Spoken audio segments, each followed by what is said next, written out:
Hello everybody and welcome to Lifestyle Real Estate. In this episode we're going to talk about 3 fantastic markets to get into for short-term rentals and 1 to avoid. Let's get into it.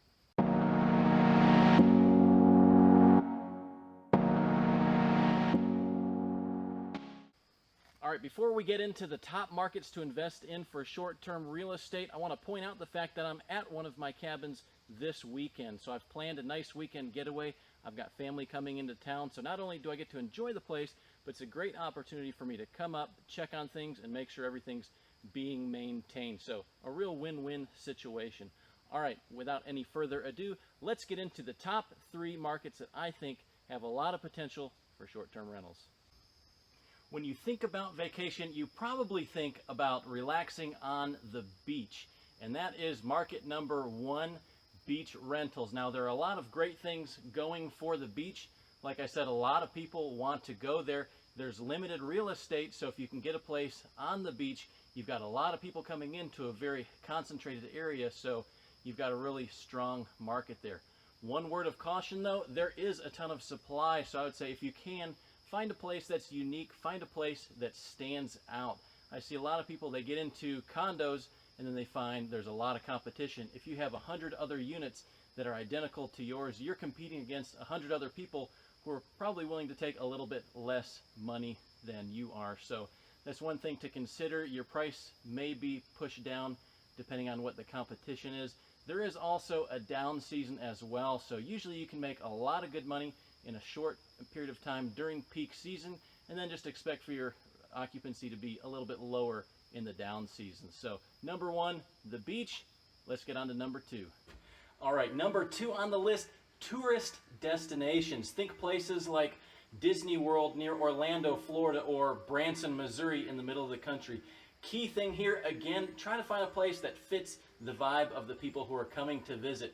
People who are going to Florida, they want something that feels like a beach retreat or something Floridian, whereas if they're going to Branson, Missouri, they may go for something like a cabin or something a little bit more rustic. So as long as your place is unique, as long as it fits the character of the tourist destination, I think you're going to do really well.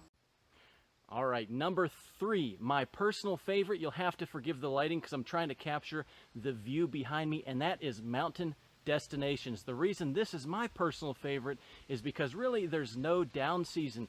It's summer right now, it's August, and it's only about 65 degrees out. So we've got a lot of people coming up from Florida, coming up from Georgia and Alabama where it's really hot, and they're coming up here to almost 5,000 feet in elevation to enjoy some cool weather. In the fall, you get stunning views, you get beautiful colors, and in the winter, we're on Sugar Mountain, which is a ski resort not too far away, so people can come here, they can go skiing. This is a great place off the slopes where they can come and relax away from the crowd. So if you're going for a mountain destination, I do highly recommend something along the lines of a cabin. Again, when people go on vacation, they want the full experience. They don't necessarily just want to stay in a brick ranch. They want something that has that charm, has that mountain character. So I think if you're buying a place in the mountains, you really can't go wrong. It's got year-round appeal.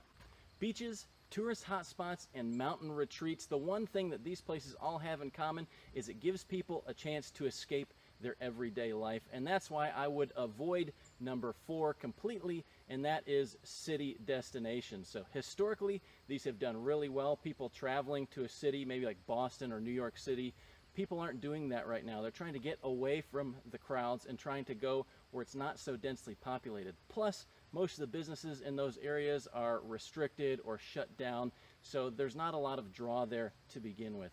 The next thing is business travelers. So a lot of city destinations enjoy a lot of business travelers who come. Maybe they're staying for a week for a trade show and don't want to be cooped up in a hotel. Most people aren't traveling for business right now either, so I think if you've got a place in the city, you're probably seeing a pretty big downturn. Plus, it just doesn't fit my lifestyle. When I want to get away for the weekend, I want to go somewhere peaceful and relax away from people. The idea of going to a city just sounds stressful to me, so that's why I personally would avoid city properties, definitely in 2020, probably ever. There you have it, folks. My top 3 picks for short-term rental markets for 2020 and 1 to avoid. What do you think? Do you agree, disagree? Comment below and let me know what you think. Coming up next week, we're buying another property, so I'm going to take you through that closing process. I'll show you the numbers. I'll show you what it takes to buy a place like this and what it takes to fix it up and run it. So make sure you hit that notification bell and subscribe so you don't miss out on that content. Hit the like button as well so other people can enjoy this content if this is what they're looking for. Thanks for watching.